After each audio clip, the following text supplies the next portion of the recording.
trying to make sure that I'm back, and making sure that I'm actually doing stuff. Uh, so there was a couple of articles that came across, not only my feed, but came across somebody sent me a TikTok on one of them. And so I thought that I would go ahead and come in and we'd have a conversation about it. Um, what they're looking at is evidence in early humans uh, of possible cannibalism. And the evidence that they're showing has some different takes to it and some different ways that this can be interpreted. And so I want to make sure that we're going over some of that stuff and going over some of the interpretation. Um, I'm trying to make sure that I also have these on. Did I not save those? I may not have saved those. Oh, wait, there's one. So when we're looking at some of the new things that have come across, one of the ones that has come across really recently that a few different people had brought to my attention was there is evidence of a tibia, tibia, how to remember my leg bones, that looks like it has tool mark on it. Now, this evidence predates us by a million or so years. This evidence is found in a space and in a site that is thought to have been occupied by Homo habilis, Homo erectus, and Paranthropus boisei, which we've recently learned is our earliest tool maker. And they're not sure what the leg bone is of, whether or not the leg bone is of a Homo erectus or a Paranthropus boisei or a habilis, and they're not sure who made the tool marks on the bones. But what they are looking at the bones is the evidence that there are I think when I was looking at it, there's like 6 or 7 lateral incisions, basically cut marks on the bone that show this kind of defleshing of the bone. Now, this in and of itself doesn't necessarily mean cannibalism because we're looking at a possibility of the actual body that has been taken apart being one of 3 species and the actual tool user who took apart the body being one of 3 species. We can't correlate the two as having come from the same species. It is absolutely evidence of early humans, or maybe Paranthropus boisei, because Paranthropus boisei is not human as it is not a homogeneous species. But one of these groups actually butchering to eat another of one of the other species. Our current understanding is that these 3 species are actually kind of living together anyways, that the reason that Erectus is so genetically diverse or morphologically diverse because we don't know their genomes, is because of the fact that it looks like Homo erectus comes out of kind of like this kind of mixture of Paranthropus boisei and Homo habilis, where there is this living together that's happening. And in this living together that's happening, we're seeing the idea that these different species coming together are actually reaching a commingling, a cohabitation, and that cohabitation that they're getting is giving them the ability to become the next species, giving them the ability to evolve into the next species. And when we're looking at that, what we're seeing is if they're living all in the same groups together and they're learning together and they're mixing together, that first, Paranthropus boisei is passing on their tool usage and their knowledge of tool usage to Habilis and Erectus. And that as Paranthropus boisei is passing on their tool usage to Habilis and then into Erectus, they're still all kind of commingling in the same sites. Now, when we're looking at whether or not this indicates a butchery of cannibalism, again, cannibalism being something where 2 members of the same species exist, and one member of the same species eats a member of the same species. So, cannibalism in cats is where cats are eating cats. Cannibalism in humans is where, well, currently, where a human, Homo sapien, is eating another Homo sapien, the Donner Party, Dahmer. Do they all start with D's?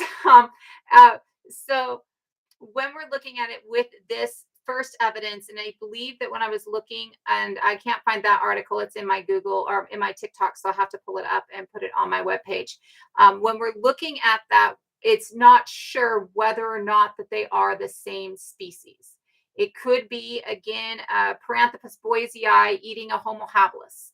The tibia that they have is evidence of an upright walking, but it is not evidence of, it's not indicative. It doesn't have basal traits, which means traits that are only in one species within it. My understanding is that they don't have like the top and the bottom of it. So the reality of it is that it could be one of the other hominin species. Like, so, maybe it's an Australopithecine species or something else. This does tell us that we can't tell for certain whether or not this first find, or not this first find because it's the most recent one, but the oldest find is actual cannibalism. We do have, though, some more recent finds that we see within Neanderthal that are pretty direct evidence of a possible cannibalistic effect. Now, when we're looking at these things, if I see damage to a bone, if I see a slice mark on a bone, I have to run through the different ideas of what this could be. And I have to try and set aside, if I, have spent my whole life in a specific group, maybe I have to kind of set aside the biases of that group. I have to set aside my ideas of why or what it can be, so that I can look through several different ideas to reach some form of a conclusion.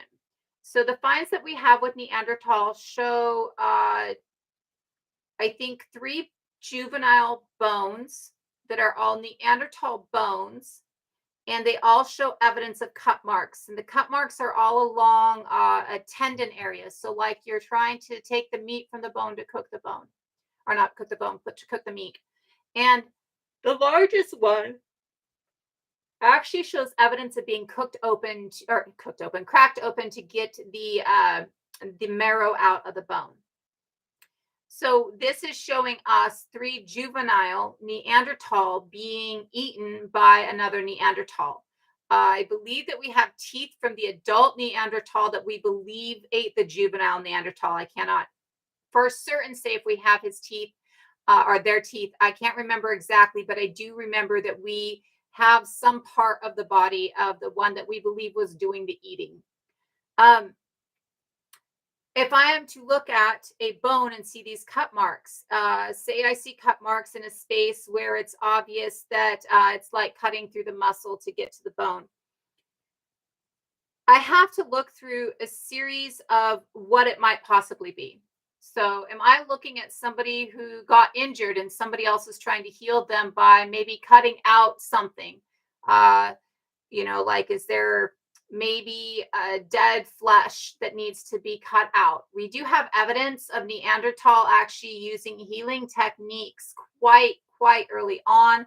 We see herbology. We see Shanidar 1, which is Krebs from the Earth Children series, shows evidence of an injury early in life and having to be nursed back to health and then having to be helped through life. La Chapelle 1 shows evidence of losing his right forearm and having to recover from that. So we have a lot of evidence of early Neanderthals actually using medicine. Yes, I was just in a weird live. I figured I'd go live for a little bit. And when we're looking at the evidence of early Neanderthals using medicine, and then we're taking a look at these bones, we have to first assess, is this a medical thing, right? Like, is this medicine? Is this atrophied flesh that somebody's trying to get rid of? Is this an early attempt at a surgery? Is this somebody got Yay. It's just somebody got bit and they're trying to cut out the bite, like you have to look at that. The other thing that you have to look at is if it is evidence of eating, are we looking at something that is a ritualistic eating, or are we looking at something that is a sustenance eating?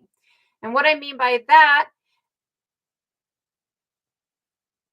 oh, I'm so sorry. It was so loud and so yelly. And I was like, I'm trying to talk and I couldn't talk. And I'm like, oh, every time I try to open my mouth, I was getting told it was none of my business. And I'm like, whatever. And it was hard. And I've gotten to the point where if you're going to talk over me, I'm louder every day. I'm louder. I can stand on one side of Pioneer Square in Portland, Oregon, and scream loud enough you can hear me on the other side of Pioneer Square in Portland, Oregon. I am a loud ass human being. And so you're going to talk over me, I'll just talk louder because not only is my voice loud, but I come with the facts, right? Um, so yeah, it was hard. It was hard to deal with. That's just one of those things that is being dealt with. And it's not just here on TikTok. And somebody had stated that, but it's not just here on TikTok. It is something that we're seeing even in the streets, something that we're seeing even in community. It is something that is pretty prevalent, unfortunately, currently. And the unfortunate part is the erasure, right? I will. I'll make my own space. Um, Speaking of which, I think that I'm going to do a couple of lives this coming week about helping people connect. I have a few friends that are working really hard on helping people connect to their indigenous nations and to get enrolled and things like that. And so they've actually gotten like 22 people enrolled in the last week. And so I'm gonna try and host a space for that since I have more followers than some of them, so that I can make sure that it's bumped up higher in the feed, right? Um, but back to cannibalism in early humans. When we're looking at these bones of juvenile Neanderthal, we have to look at, is this, if it's not medicine, is it possibly a ritualistic thing? We have a lot of evidence in early human cultures, not early human cultures. We have evidence, probably, I think, 6, 7, 8,000 years ago, of ritualistic eating of the dead. And the ritualistic eating of the dead, I think I've only got 30. So, and it's okay. We're only at 20 people. It doesn't matter. But I think I've got a full, like, I have to get rid of mods before I can add mods, unfortunately. Um, there are groups of people who ritualistically eat their dead, and the ritualistic eating of their dead absolutely comes in this idea of when our early understandings of humanity, like the idea of, I am actually a human, like the identity of me, the id, because it's your conscious awareness of yourself, right? So when we're looking at that, we see that there are groups that believed that when their dead died, the way to carry them on was to ingest them. And so what they would do is they would cook them, usually as a ritual, well, always as a ritual, but usually in a big group as a community thing. And then certain family members might get choice parts, like you might get the heart so that you can carry on the heart of this person, or you might get the eyes so that you can carry on the vision of this person. um, when we're looking at that, what we're looking at is the idea that by ingesting the dead, we're ingesting their soul. We're bringing them with us as we move forward, right? No, these are not sacrifices. The ones that I'm speaking at right now, we can't tell with the Neanderthal bones. I would state not with the Neanderthal bones, though, and I'll touch on that just a little bit in a second. But when we're looking at the eating of the dead as a ritual, it's not a sacrificial. It's a completely different thing. It's grandma dies, and so grandma's spirit lives on. I ingest her spirit. There's a lot of cultures that we know of today that will do similar things when it comes to animals, right? Like if I want to have the strength of a lion, I might go and hunt a lion and eat the lion's heart. And so I have the strength of a lion, right? We see this idea that you can imbibe a spirit into your spirit by imbibing or partaking of the flesh of that, right? So when we look at that, um, there are a lot of evidences of a ritualistic eating of the dead. So the cannibalism that we see with Neanderthals could absolutely be one of those things. And then again, it could absolutely just be eating of the dead, right? It could just absolutely be I'm a cannibal and that's what I eat. It could also be evidence of something like the Donner Party, right? We do have a lot of evidence that so in your teeth are growth rings like on trees. And we can measure your lean years, your starving years, and your abundant years, your well fed years by the growth rings in your teeth, just like we can do with trees. And so when we're looking at Neanderthals, we can see that specific groups of Neanderthals had gone through lean phases, lean years, and abundant years. And so this could be, a lean year, and this is the food that they have, right? I do have some links on the Lottie on my website. Um, I don't think I have videos. Though no, actually I think I have Lee Berger's video on Nilati on my website, the one that Lee Berger put out when he brought that information about the burials last year. So I think that's on my website. I think there's like a video tab. Let me get on the right tab here so I can make sure I'm pulling it up right. But I might.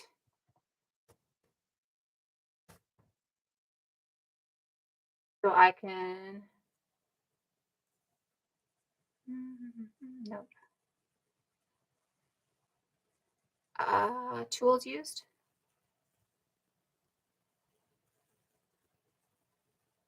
No. Okay, I don't actually have the books on here, or the I do have a couple books on here, but I don't actually have the videos on here. So Homo naledi is under bibliographies on my website, and there is at least an article in there. I'll try and find the Lee Berger video and put that up. It's not on my link tree because my link tree got put down, but the website is in my profile. It is the widdaord.com that's on the page in my TikTok profile. Give me 2 seconds. I am sweating. I need a fan really quick.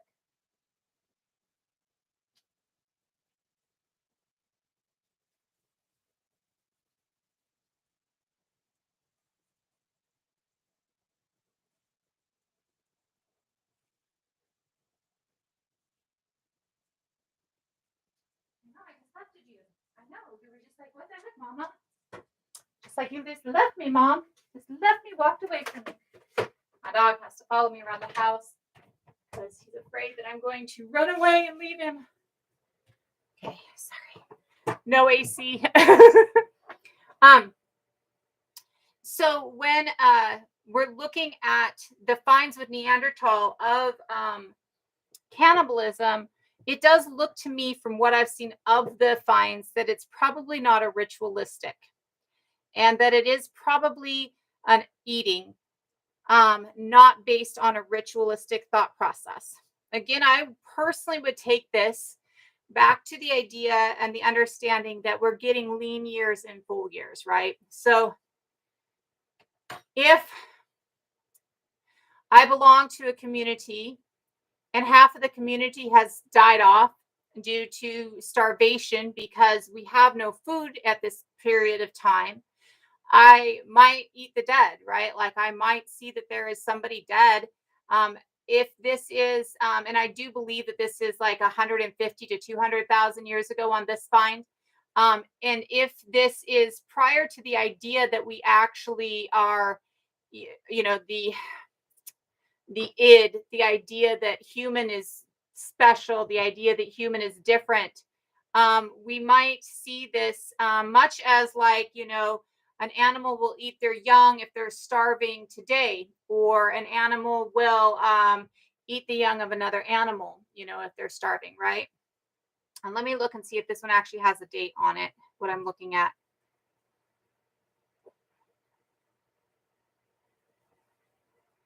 It does not. This article is not actually the most. This is in France, though. Let me see.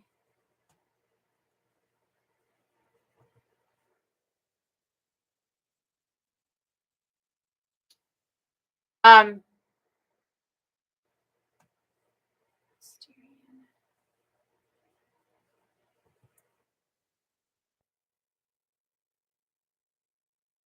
why is that not working?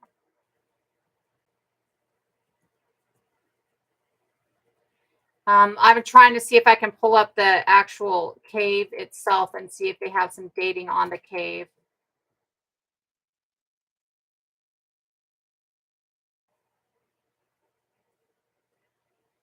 100,000 years ago. Okay.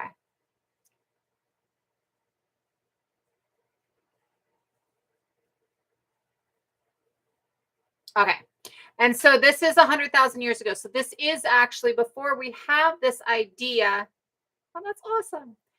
Actually, before we have this idea within ourselves, and by evidence, it seems also the idea within Neanderthal of the dead actually having any significance, right? We don't see our first burials in Neanderthals until about 90,000 years ago. So this predates the idea that there is a spirit still in the dead after death, right? That there is a spirit that carries on. That kind of just idea of identity that we have, that consciousness, awareness of self that we have, that we think separates us from others.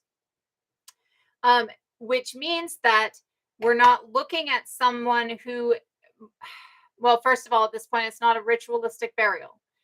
Because of the fact that at this point, to our understanding, they're not burying their dead in any way, shape, or form. There's not this idea within the dead, right? So it takes that out of the equation. It also gives weight to the idea that you're not looking at,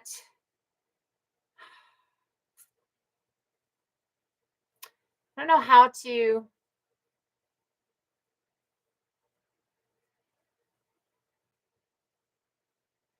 you know, that if you die and you have animals and nobody comes to find your dead body, your animals will eat you, right? Because of the fact that they're starving, right? Um, and your animals love you beyond belief, right? And for your animals, you're the everything, right? Yet once you're no longer there, you're no longer there. You're no longer the being that is giving them love. You're no longer the being that is giving them affection. You're no longer alive to give them that. So their eating of your body isn't a cruelty. It isn't an act of violence. It's an act of sustainability, and you're gone. And animals do not view the body as being sacrosanct, as being something more, right? And um, when we're looking at that, we see the same within early hominins, that you're not at this point that you're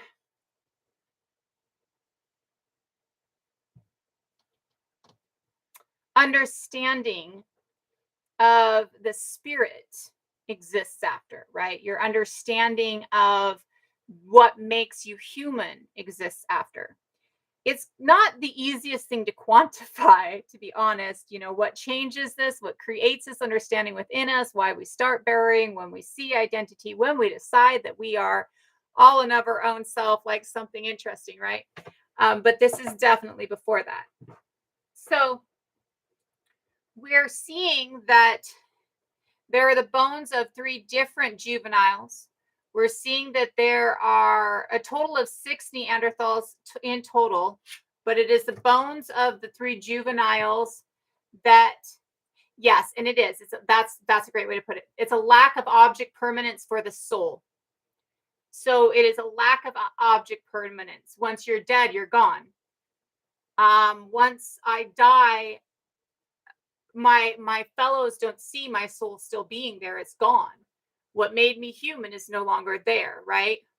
I have personally in the medical field I've had my hands on somebody given compressions when somebody was called, right?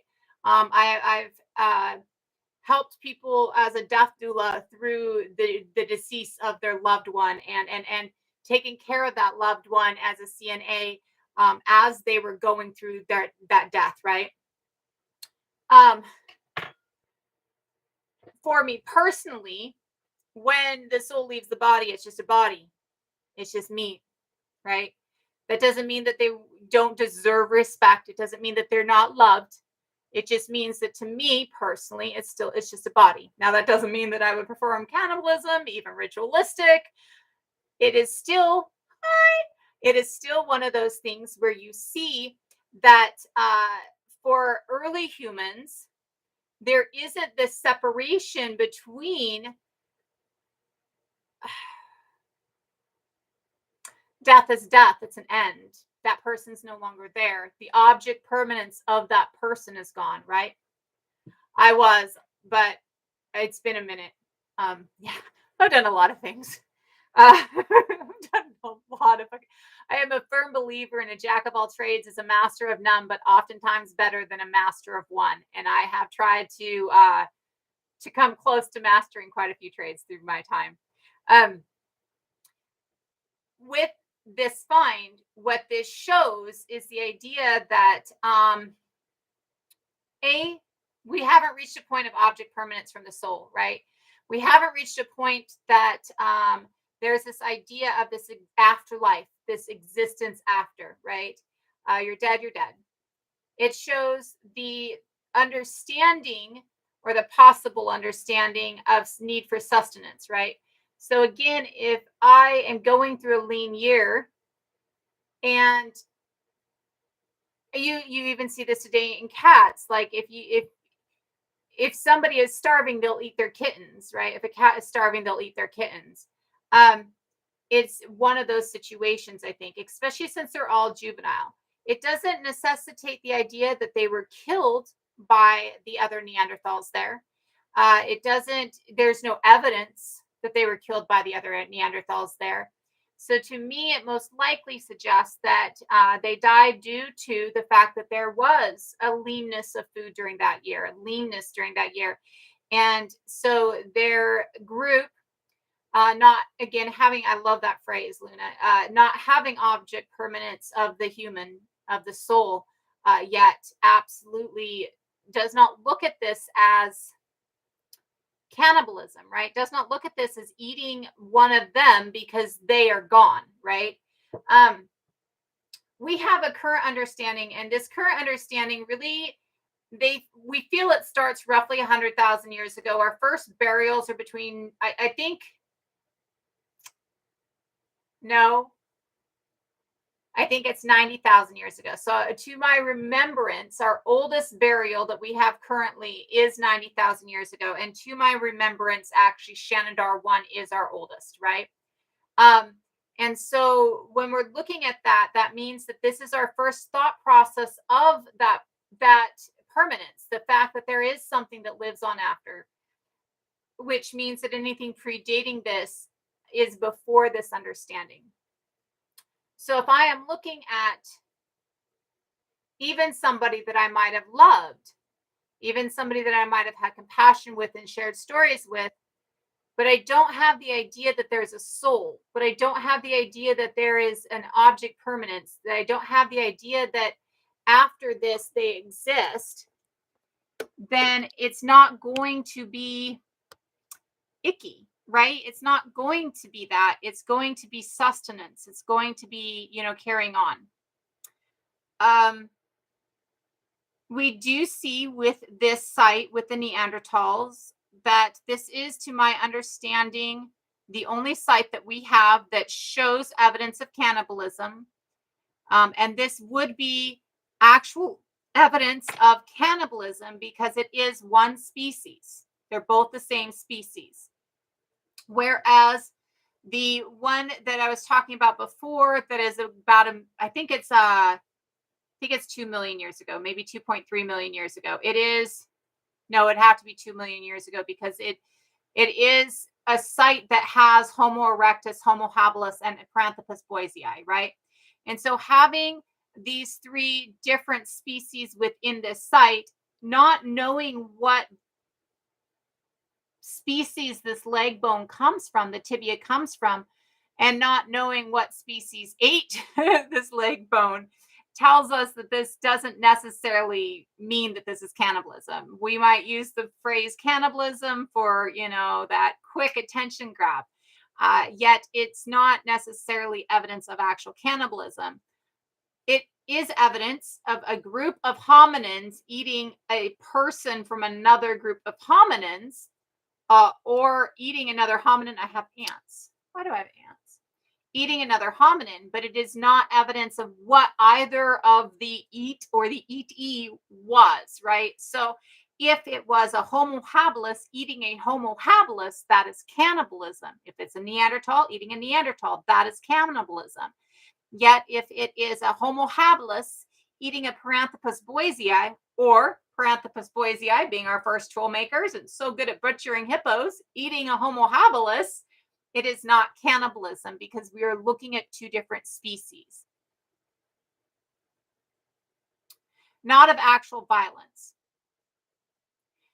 So the question is, do we have any record of human on human violence in Neanderthals? And not of actual violence. I would not view this as actual violence. And the reason that I would not view this as actual violence is there's no evidence that they were killed, right? There's no evidence that it's something that, they were killed off or something happened to them that was purposeful by another, right?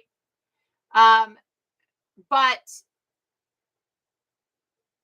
it is evidence of, violence against a dead body, I guess, though, it's actually not a violence. I mean, so to me, violence is a purposeful act of destruction, right? A purposeful act of harm against another. And I do not include hunting, right? So, though, unless you're Homo sapien hunting another Homo sapien or another human species, that would absolutely be violence. But I do not view me hunting a deer as being an act of violence. Now, if I'm that asshole who goes out and likes to shoot it in the leg so I can watch it slowly pass, right? That's absolutely violence.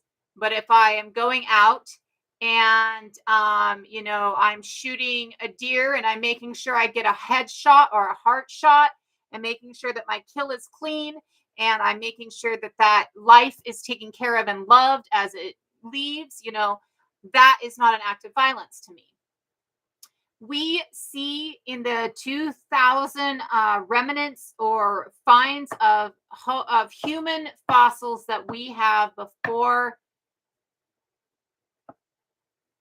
I can't remember if it says 15 or 10,000 years ago. I think that I have that actually in my website. So let me see if it says 10 or 15,000 years ago. We see that there is an extreme uptick in violence. It's going to take me forever to search it, isn't it? Yeah, I'll get back on that one. I can't remember if it's 10 or 15,000 years ago, but we do see an uptick of violence around then. We see that we have 2,000 remnants of humans before then, and of that 2,000 remnants of humans, we see that there's about 2%. So I think that might be like 20 out of 2,000, right? 2% of that has some evidence of what can be misconstrued or can be thought of as violence. And I say misconstrued or thought of because, oh, that's so sweet. When you look at if something's skull has been caved in by, like, say, a rock hits the back of the skull. Now you can't tell if I walked up behind somebody and went like that with a rock, or if the cave collapsed and hit the back of the head with a rock, right? That's not something that I can look at the skull and tell. I do know, and I'm going to actually post this video because I was watching it on YouTube and it was, I loved this person. I do know that we have like one find, but this is way later on, where you can actually see like two hits where it looks like somebody grabbed a rock and went bap, bap to somebody's skull. And this is because your hits are going to be off center. You're not going to make the hit in the same space both times, right? So, say that my first hit hits here and then my second hit hits here, you're going to see that kind of off center of the second hit. So you can see that there's two hits. Again, this is one of our most closest evidences of actual violence. And again, this doesn't necessitate actual violence. Again, And I don't think it's on the front of the head. I'm just demonstrating because that's it. I think that that one was here. So again, if I am in a rock slide and two different rocks hit me in the head, it's going to look like that, right? Our first evidence of actual violence is, I think, so the first one that I personally currently know of is roughly 10,000 years ago, and it is in Kenya. And the way that I know that this is definitive violence, or the way that we know that this is definitive violence, is because there's about 8 people in a mass grave, and one of them is somebody who was pregnant, who was tied, sitting cross-legged, with their hands tied like this in their laps before they were killed. So this is definitive. Somebody killed this person. They had to be tied up. They were obviously pregnant. They were obviously bound, and somebody killed them. But that is, to my knowledge, our first definitive evidence of actual violence, right? What we see before that is not definitive evidence. It is a possibility. I've talked before in here about the fact that we have like a 30,000-year-old find, 20 to 30,000 years, where you can see a spear point in somebody's thigh. This doesn't necessitate actual violence. This is absolutely a tool used by humans that is embedded in somebody's leg. But we can all think of half a dozen reasons that that tool gets embedded in somebody's leg. Friendly fire. We're out hunting, and I throw for the or stab for the wildebeest, and instead of hitting this huge beast, I hit my neighbor, right? Or I'm flint napping, right? I've got a spear. It's a nice spear. It's got a good point on it. And I'm trying to make sure that, like, I sharpen my spear. And how you sharpen a point is you flint nap it a little bit more. You can use it usually like an antler or a piece of bone, and you tap the side of it and it kind of sharpens it. I'm doing this, and I've got the spear sitting on my lap because that's the way I'm going to do it, right? And when I do it, I slip and spit everywhere.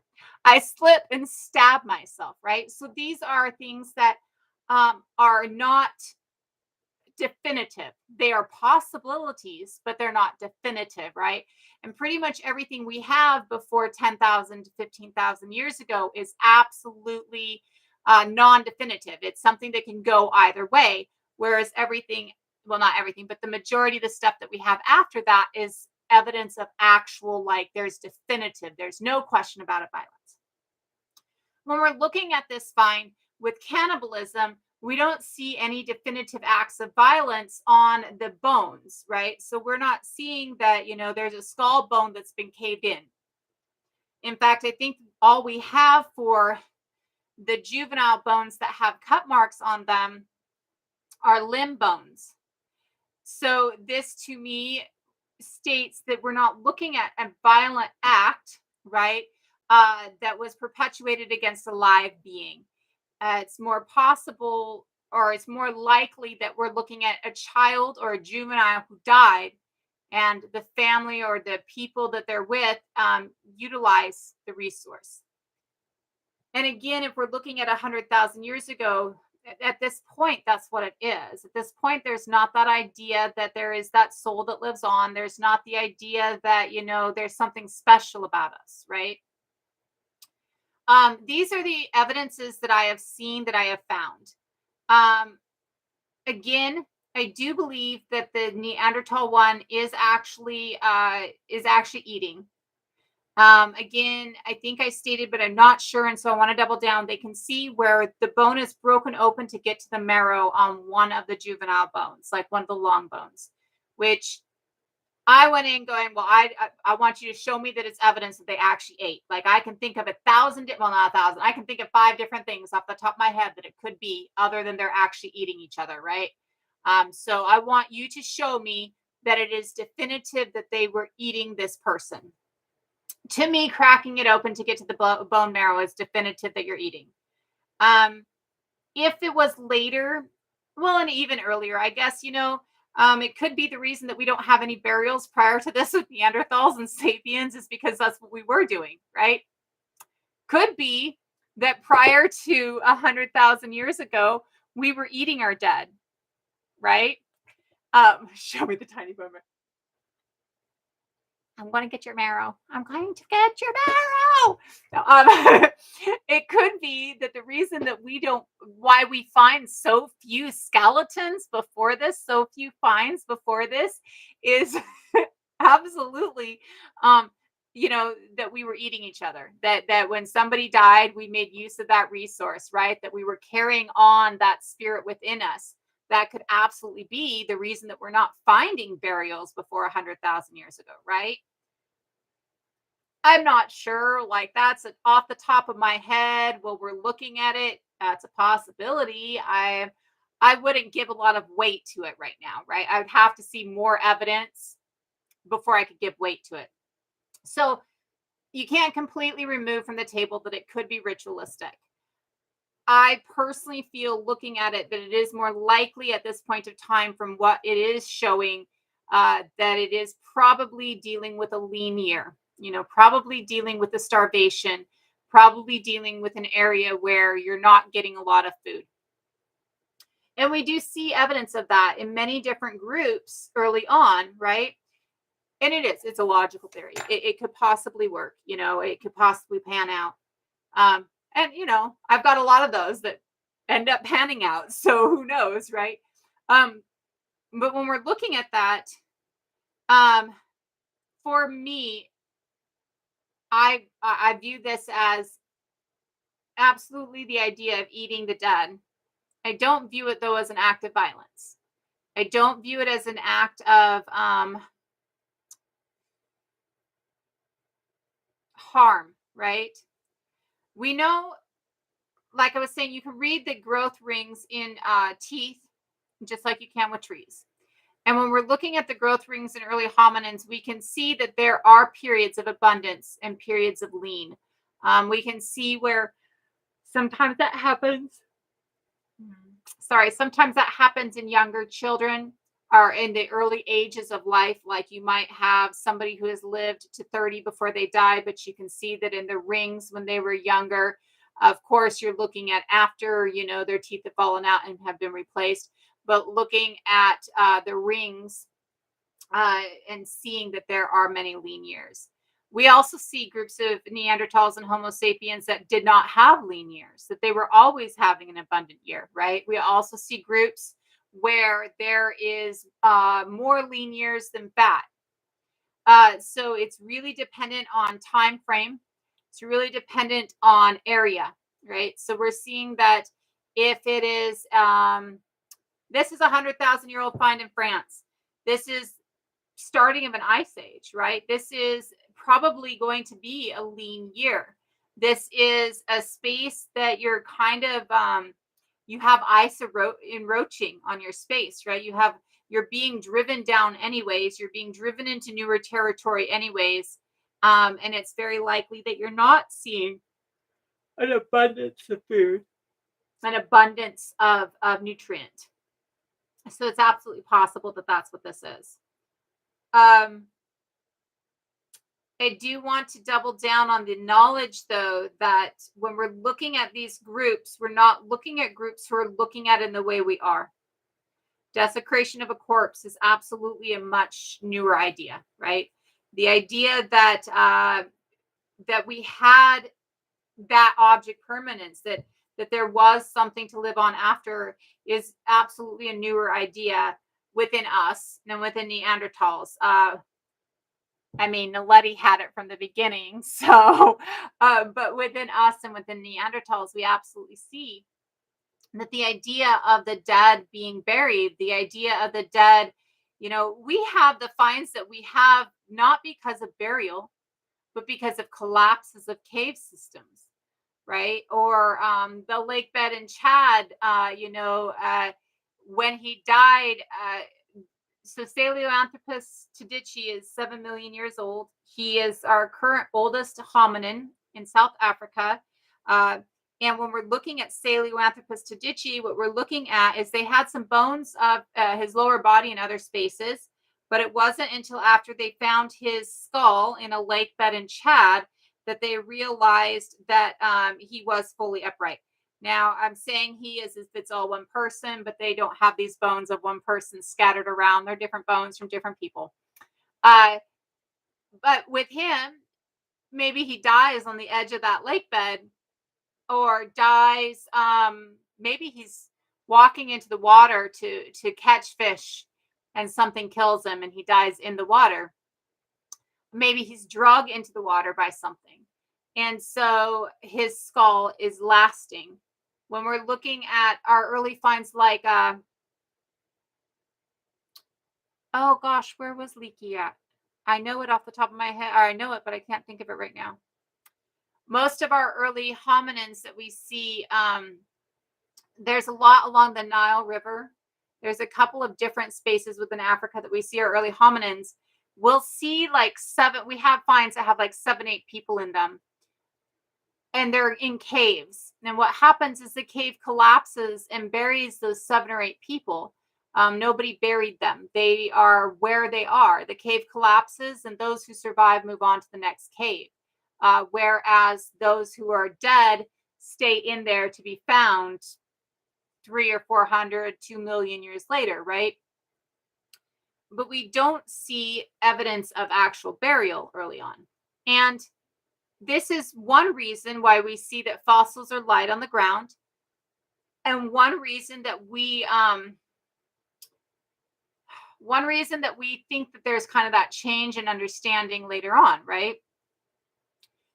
So when we're looking at those things, it is definitely this awareness that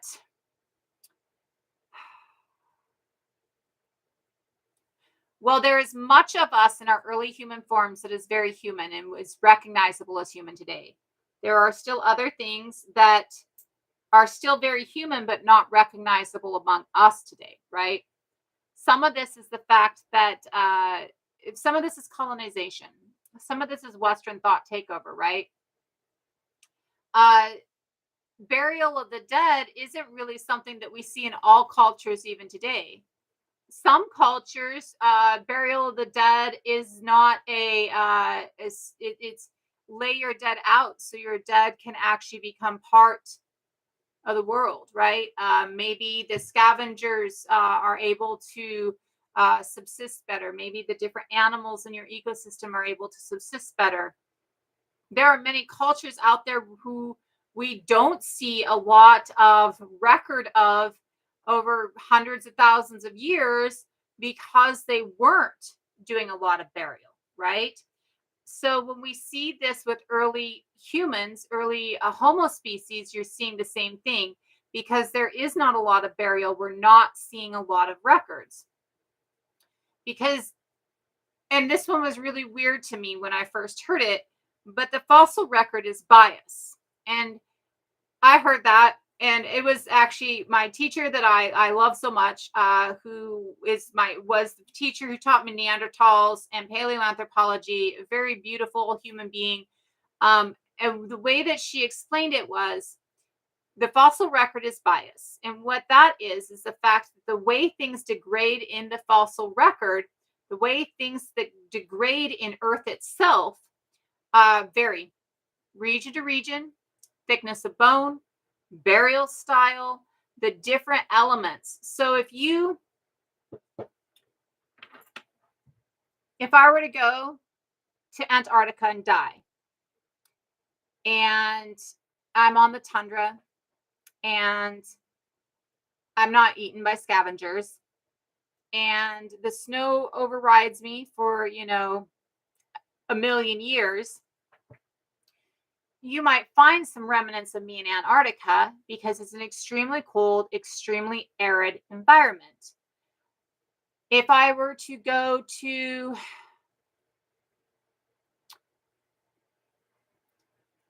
the deserts in South America, not South America, southeast or southwest, the United States, right?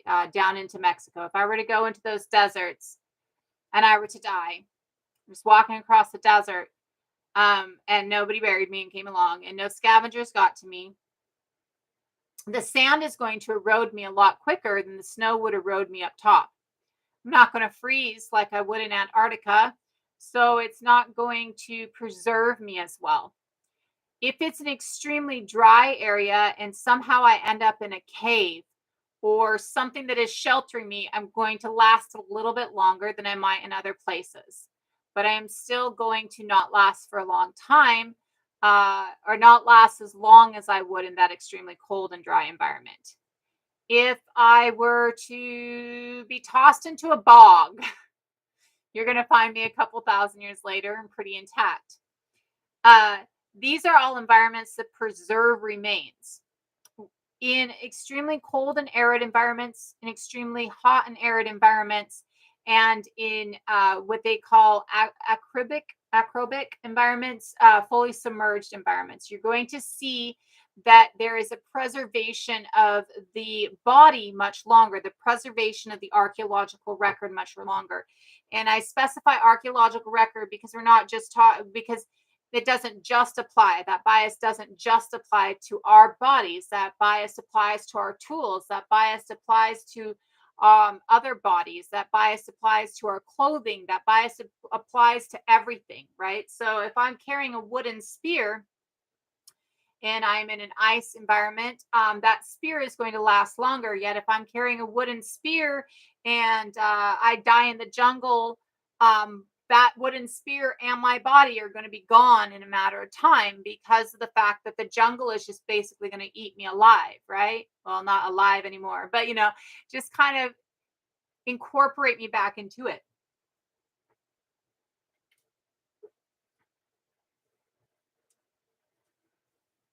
And so this is where we see that the space of where somebody dies or where belongings are found, or where archaeological record is, has a bias to it. If something is extremely wet and hot, it's gone quick. This is why, like, we know that we'll probably never get DNA from Naledi because the Rising Star Caves in South Africa are actually a very damp cave system. It's a very hot and very damp cave system. Probably actually one of the reasons that they put bodies up on shelves. This is also why we know that we'll probably never find DNA from Florensis unless Florensis is still alive, which of course they're still working on figuring out, because of the fact that they're in an extremely hot and extremely wet environment in Indonesia.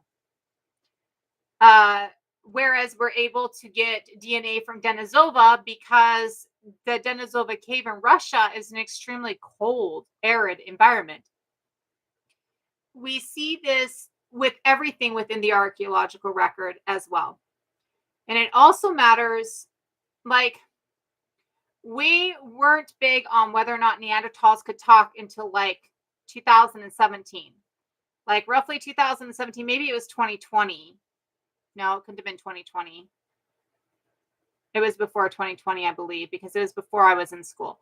So 2017, we're seeing that they found a hyoid bone of a Neanderthal. And this was our first understanding for certain that Neanderthal could talk. Now, of course, we now look at different elements of Neanderthal. And because we know Neanderthal could talk and we see these elements within Neanderthal that we see within us, we can also see these Neanderthal or elements within other species. Like, we can see that the brain case imprints the regions of language imprint in the skull. So we can see in the skulls of Erectus and the skulls of Neanderthals and the skull, because we've got like this piece of a skull in Denisova, that they could talk. We can see now that the lung capacity and the way that the lungs are set up really are a big part of our vocabulary, right? But we have only found one hyoid bone of a species prior to us, and that is that one hyoid bone of Neanderthal, because a hyoid bone is really thin. It's almost like cartilage, right? It's this extremely thin, extremely like wishbone shaped, tiny little bone. If you look at a hyoid bone and then look at my arm bones, right, or my upper arm bone, you're going to see that something that is, a hair's width in size, something that's like this thick, right, is not going to survive compared to something like this thick, right? So This is another way in which the fossil record is biased.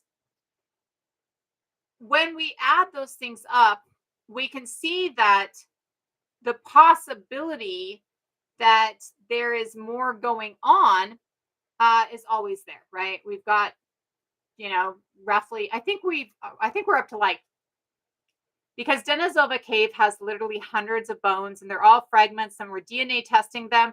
I think we're up to like 30 or 40 Neanderthal bones, right? 30 or 40 Neanderthal finds. Some of them are like this, like some of them are just fragments of bones, right?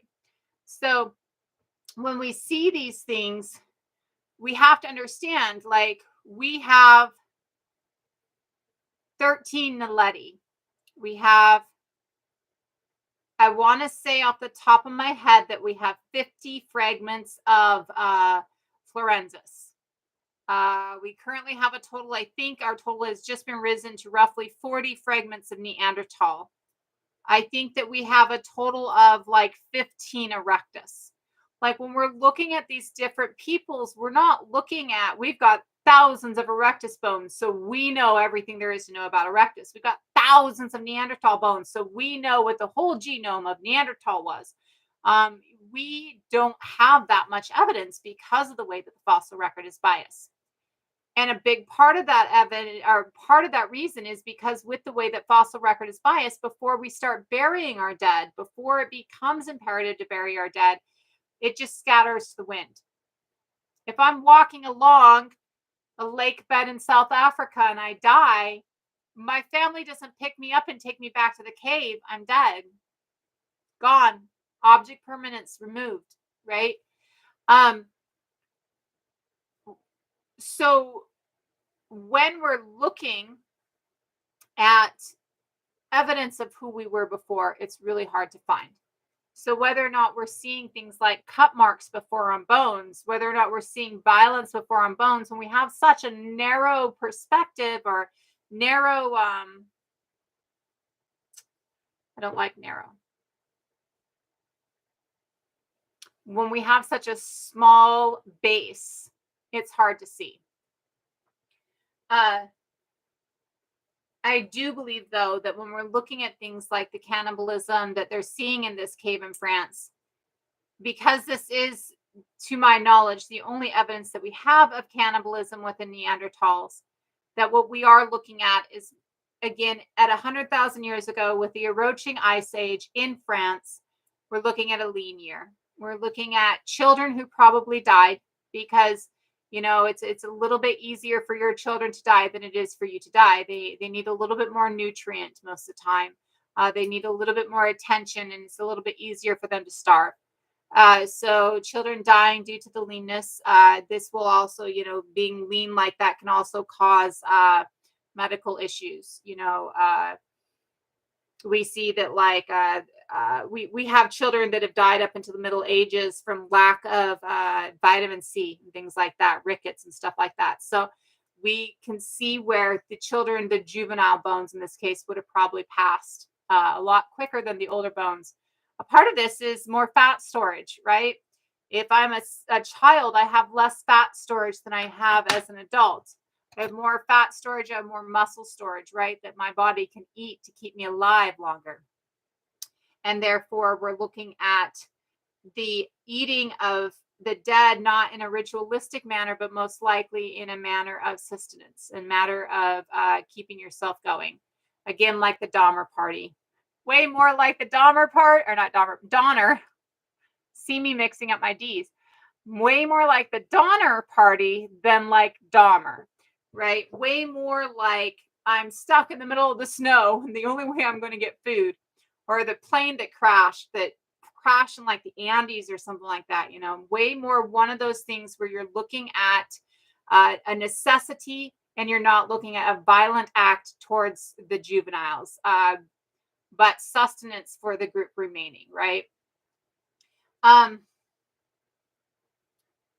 now I'm really wondering if we were eating our dead before and that's why we can't find any of them.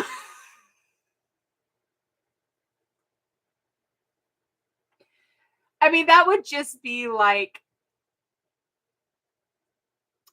I mean, I'm not even sure the word to describe that, but that would be just one of those moments of, well, I guess we're ritualizing it in a totally different manner early on, we're just imbibing their spirit within us, right? So that is a possibility, and that one's on my mind now. Um, and the breaking of the bone to get the marrow out, that's going to be the same thing if it's ritualistic or not, right? If it's something that is being eaten to sustain, then you're going to get the marrow out. If it's something that is being eaten to, you're really going to get me with that, Luna. No, I'm reading from in here, Alms. Are you not seeing it? No, I saw yours, honey. The last thing I saw was the hyoid bone. And then I saw you. There's only a couple other things. There's only like two things between you and you. So you're seeing the chat, and I'm not. I'm in YouTube, but there's nobody chatting in YouTube. But when we're looking at the idea of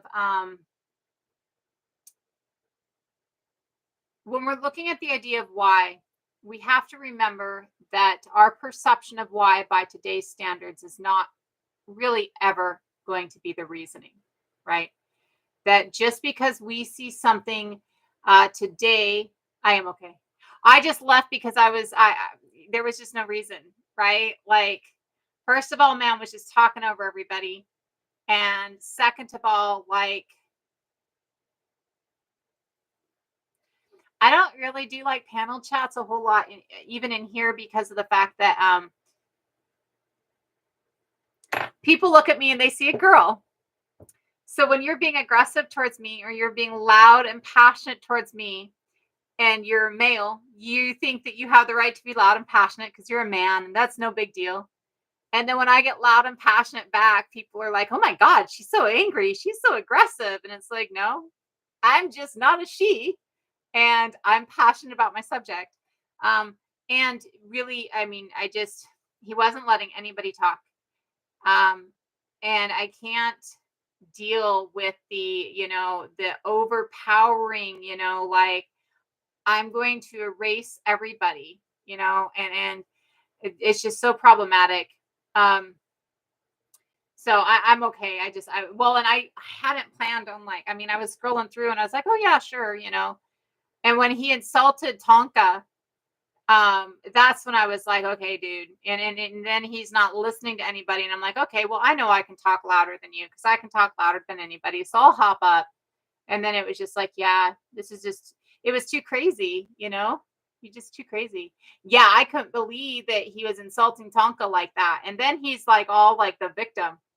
Like, I'm the victim here. You guys are being racist against me. It's like, you literally just called Tonka somebody from another country because you decided that everybody with a certain feature is coming from a country. So you're the racist acting one at this point in time. Like, you're spouting racism out your mouth, screaming that somebody's being racist against you, right?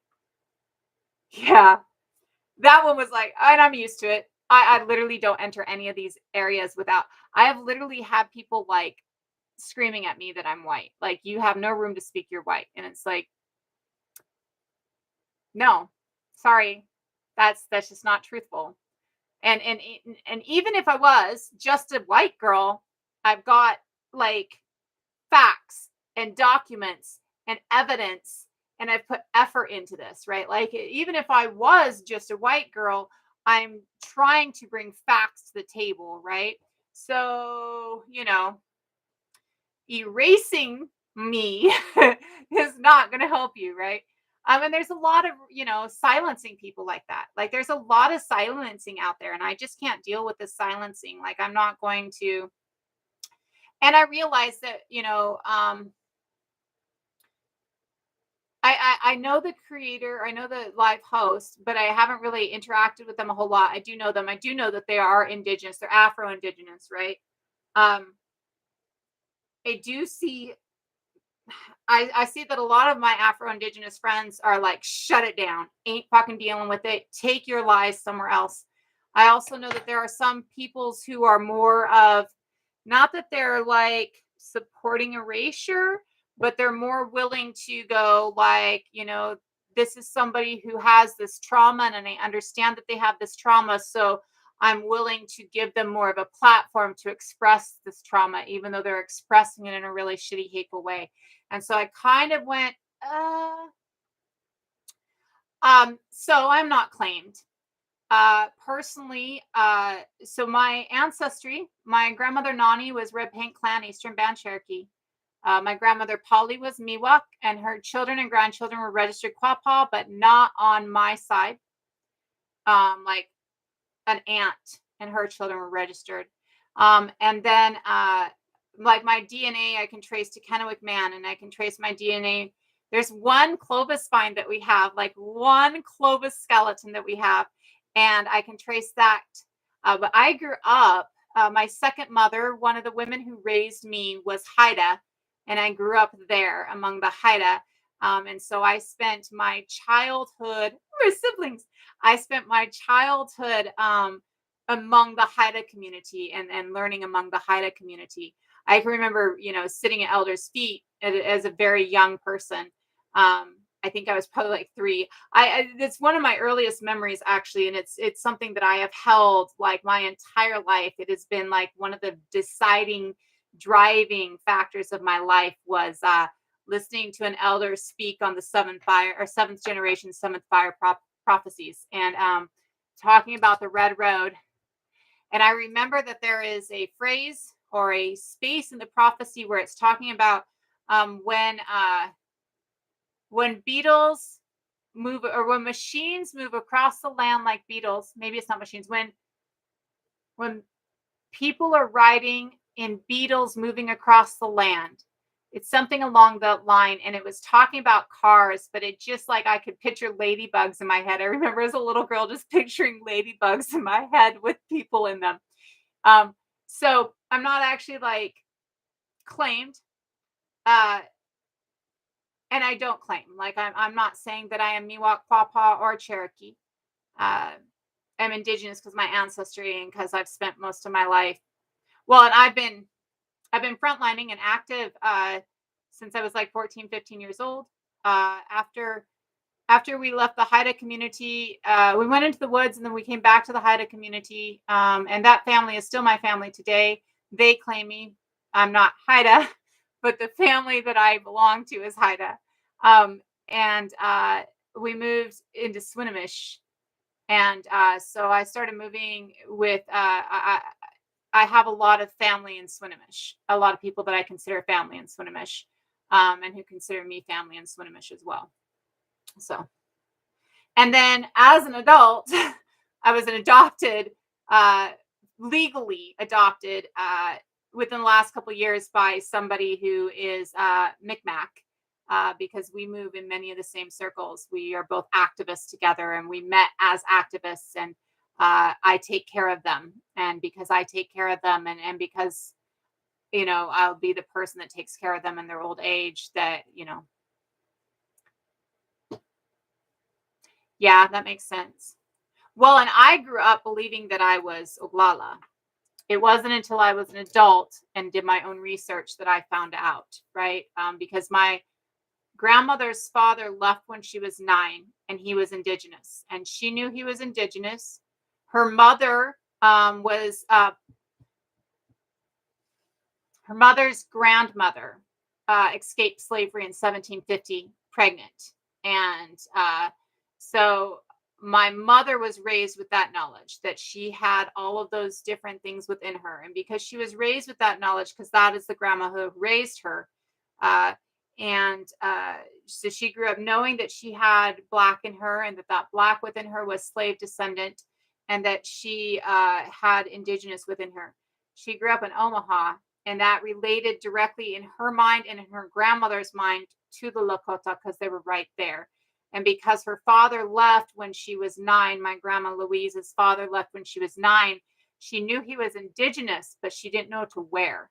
And so that's how it related in their mind. And that's how I was taught from a small child and what I believed growing up. And then I went and did my own research to make sure, because I've been called a pretendian since I was 12, and I wasn't going to go with that. Right. So Uh, well, and basically it was, I had to I'm not going to, I can't Rachel Dolezal it, right? Like I can't be that person who is claiming something that I'm not. I had to make sure. Yeah, and that's me too. It's that global mixture. I was actually, because I was in Peace and Truth Live today, and in Peace and Truth Live, they were talking about things, and somebody asked me about DNA, and so I was talking about the DNA, and I went and pulled up my site and started looking at the DNA. Ouch. Oh, I'm sorry, Tease. That's hard. Um, but when I was looking through the DNA today, I was looking and pulling up different information with it, right? Uh, and different sites, like I can look through and see percentages and stuff like that. Different sites won't give me anything. So yeah, that's that side effect of growing up in colonized space in my mind. That's what that is. That's that. It's the same, that in some ways, though not completely, it is that same thing that we're dealing with in that live today with somebody who, and I'm not saying that, they're erasing or anything like that, but with somebody who is so disconnected because of colonization that they're seeking anything they can to fill that hole of disconnection, right? And this is, of course, an opposite side of that coin.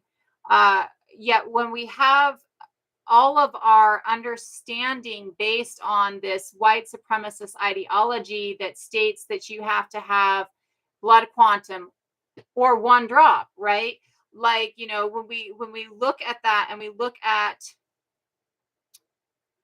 the differences in what the colonizations of the Turtle Islands did to different groups of people, we can see that there is one part, well, both parts are taught that their people are wrong, like there's something wrong with being their people, right? And at the same point we have one part that's being told, or one part that's being completely disconnected, right? You don't know your grandmother, you don't know your mother sometimes, right? One part that's completely cut off and disconnected, and another part that's struggling to remain connected, or being like grouped into different areas or being removed into different areas. That's that, stolen versus the attempted genocide, right? Um, and that attempt of genocide and that ideology that there's something wrong with being indigenous or something wrong with being black really gets doubled down when we're looking at, well, not even just residential schools. I mean, if you look at even education and school systems today, it gets doubled down on, right? This ideology that there is something, even when they talk about the nobility or the naivety or it is always done in this condescending way, like, well, it's your fault that you didn't know I was evil kind of shit, right? And so when you double down on it, you get that division, you know, that need to kind of, yeah, I'm sorry. That's just a really hard space, hard space. Yeah. Yeah. Can't even anymore. Like, there's just so much to it. And, to be honest, there are certain elements that I can speak to because I've done a whole lot of study, but there are certain elements that, I don't have the ability to speak to because I didn't experience or because it's not, something that I've lived with. You're so welcome anytime, Tease. You don't have to leave, and you didn't interrupt, and that's okay. And half the people that came in have asked, so absolutely, please do not feel that way at all. You are always welcome and always desired in here, right? It's always good to have you in here. I feel that shit. Actually, I'm probably going to leave in a few because it is almost 11 o'clock, and I'm a grandmother, so at this point it's time to go to bed. Absolutely, anytime. And we're going to be doing, so anybody knows, because I'm going to go ahead and take off shortly. So anybody knows, Peace and Truth, and a couple of other people within Kochia, not Koshi, but Kochia. And I might be pronouncing that wrong because I've only really met them once or twice, but I think you know who they are, Tease, because I think I saw you in their live the other day and I was trying to go in and I wasn't following them yet, so I couldn't go into the live. They have in the last 4 or 5 days gotten like 22 people enrolled. Like they are helping people find out their, trace their lineages and take that. There's Peace and Truth right now, helping people trace their lineages and taking that to different nations and helping people find enrollment and helping people find connection. And so I want to try and do probably tomorrow that me and Peace have to talk about a little bit more. Try and do a live to kind of bump that and get it up in the feed so that they can come in and have a larger platform to do some of that on. And so, yeah, we're not doing it tonight either because I'm getting ready for bed. But I'd like to do it tomorrow if you want to, Peace. I can't remember what time zone you're in. But maybe like early afternoon Pacific or something like that. But I'd like to go ahead and try and do that tomorrow. I think that's a beautiful thing. And I really want to support every minute of that.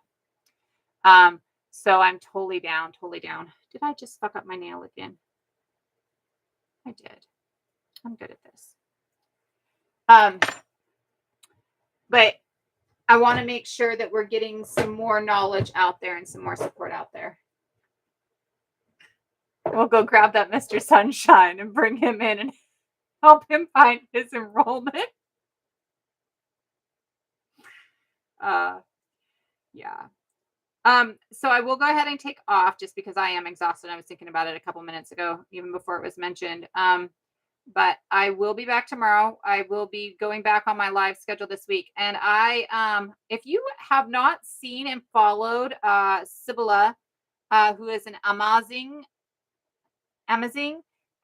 creator from North Africa, I am hoping to get them and a couple of other people. I'm hoping to get Rosie from Australia in as well to do a non-Turtle Island Indigenous live over the next couple of days as well.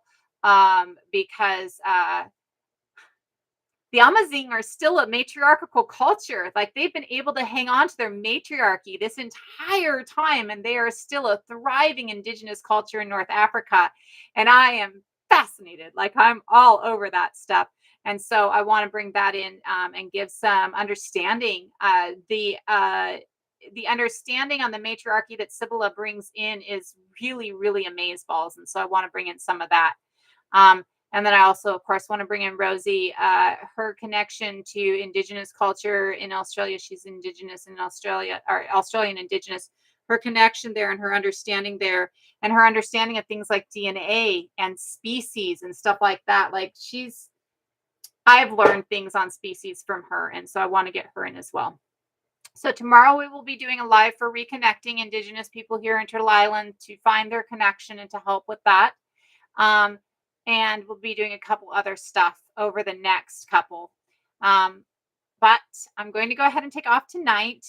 Adore you guys all so much. Thank you all so much for coming in and hanging out. And we'll talk about this again over the next week too. We'll get some more information on, and I'll make sure that they're all up on the website. We'll get some more information on cannibalism prior to us and species prior to us. Have a great night, everybody. Much love. Remember always that we are nurturing and communal and loving beings, and that while we feel this pain of this disconnect, when we feel this depression, when we feel alone, that is just your soul telling you that society is fucked up. It's not you, and we need you because you're aware, and we need you to help bring and spread that awareness. You are needed. You are necessary. You are valued. Every member of society is, unless you're out there trying to harm other people. And we are innately nurturing and communal and creative. Thank you. Good. You always soothe my soul a little too. This and the connections soothe my soul many times. Thank you so much. Much love, everybody. Have a great night.